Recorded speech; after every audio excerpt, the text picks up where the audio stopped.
परमेश्वर के हाथ का दिखना, ये परमेश्वर आपकी लाइफ में चाहते हैं। आपके फाइनेंस में परमेश्वर का हाथ दिखे, वो ये चाहते हैं। आपका बिजनेस इतना ब्लेस्ड हो कि आप 10 चैनल्स पे खुद परमेश्वर के काम को लेके चले जाएं, वो ऐसा चाहते हैं। आपके पास ऐसे दान वरदान हो कि आप हीलिंग कर सके, डिलीवरेंस कर सके, ऐसा वरदान हो आप प्रीच कर सके और लोग आपका सामना ना कर सके, वो ऐसा चाहते हैं। सन्स मतलब बिल्डर ऑफ द फैमिली, इसमें आप भी आती हैं, इसमें बहनें भी आती हैं। वो यहां कोई स्त्री वो बात नहीं कर रहा बंदे औरत की। Sons mean builder of the family, इसका मतलब जो बिल्डर ऑफ फैमिली है वो एक औरत भी हो सकती, अगर वो सुसमाचार सुनाती, आत्मिक बच्चों को जन्म देती, वो एक औरत भी हो सकती। और परमेश्वर ने कहा वो मैनिफेस्टेशन, वो प्रकट होना, वो काम परमेश्वर के दिखना, परमेश्वर ने कहा सृष्टि आपका इंतजार कर रही है कि आपके अंदर से परमेश्वर कार्य करे। ये परमेश्वर का प्लान है आप लोगों के लिए। हालेलुया। लेकिन इस प्लान को आप पूरा कर सकते हैं अगर आप पवित्रताई में परमेश्वर में चलें तो, क्योंकि एक ही चीज है जो इस प्लान को खत्म करती है, वो है पाप। एक ही चीज है जो इस प्लान को लंबा कर सकती है, डिले कर सकती है, पोस्टपोन कर सकती है, वो है पाप। क्योंकि आप शरीर पर आंखें लगा के और उसकी इच्छाओं को पूरा करके आप परमेश्वर की मैनिफेस्टेशन को, उसके प्रकट होने को अपनी जिंदगी में साबित नहीं कर सकते। अगर आप पाप से बच के रहें, शरीर की इच्छाओं को पूरा ना करें और परमेश्वर में चलते रहें और वेट करते रहें। उसने कहा जो यहोवा की बाट जोहते हैं वो नया बल प्राप्त करते जाएंगे। बाट जोहने का मतलब परमेश्वर में, वो कहता अगर तुम मेरा इंतजार करे मैं तुम्हें बढ़ाऊंगा। इंतजार करना जिस तरह प्रभु यीशु मसीह ने इंतजार किया, मैं आपको गारंटी देता हूं यीशु मसीह के पास 15-20 साल के जब वो थे, उनमें इतनी ताकत थी और सामर्थ्य थी कि वो लोगों को चंगा कर सकते थे। 12 साल की उम्र में जब वो लिखा, बड़े बड़े शास्त्रियों से, बड़े बड़े विद्वानों से क्वेश्चन आंसर करते हुए पाए गए, और बड़े बड़े शास्त्री और विद्वानियों के पास यीशु मसीह की बातों का कोई भी उत्तर नहीं था।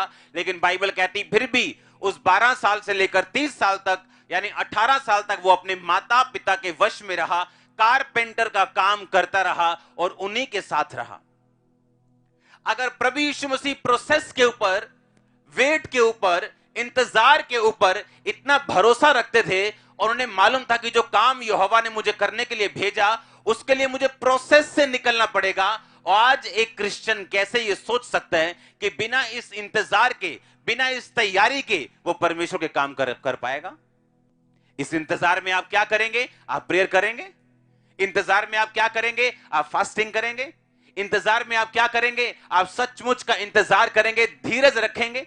आत्मा के फल आप में तभी पैदा होंगे जब आप प्रोसेस से निकलेंगे। उन्हीं फलों के साथ वरदान जुड़े हुए, आपकी शारीरिक ब्लेसिंग जुड़ी हुई, आपकी हीलिंग जुड़ी हुई।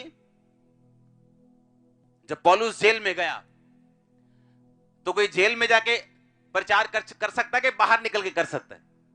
बाहर निकल के, दुनिया तो बाहर बैठी, जेल में तो 1%, आधा % से भी कम लोग होंगे। लेकिन उस जेल में उसने पत्रियां लिखी। पर याद रखो वो जेल रेप करने के कारण या चोरी करने के कारण नहीं गया था, वो जेल गया था सुसमाचार सुनाने के कारण। इसको डिफरेंशिएट करना आपने सीखना है। यानी कल को लड़की छेड़ दो और जेल में चले, बोलो प्रभु ने मुझे जेल में भेजा सुसमाचार। प्रभु ने नहीं भेजा, अपनी करतूतों के कारण गए। अब जेल में वो पत्रियां लिखता है, तिमुथियुस को, इसको, कुलुस्सियों को, जेल से।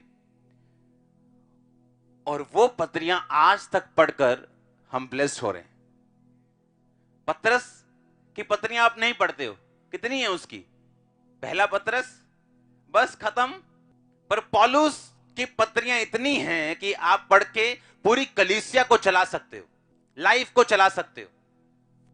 क्योंकि वो जेल में था और उस जेल के पीरियड को परमेश्वर ने यूज किया अपनी महिमा के लिए और आने वाले लोगों की ब्लेसिंग्स के लिए, करोड़ों लोगों की ब्लेसिंग्स के लिए। लेकिन क्या आप फेथफुल हैं? क्या आप पवित्रताई में हैं?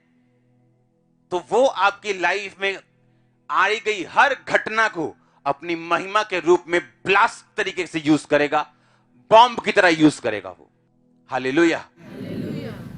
उसका प्लान आपकी लाइफ में इंडिविजुअल है, सिर्फ आप लोगों के लिए, वो आपकी फैमिली के लिए है, वो आपके बच्चों के ब्राइटेस्ट फ्यूचर के लिए, जबरदस्त फ्यूचर के लिए है। लेकिन उसको देखने के लिए आपको प्रोसेस से निकलना पड़ेगा।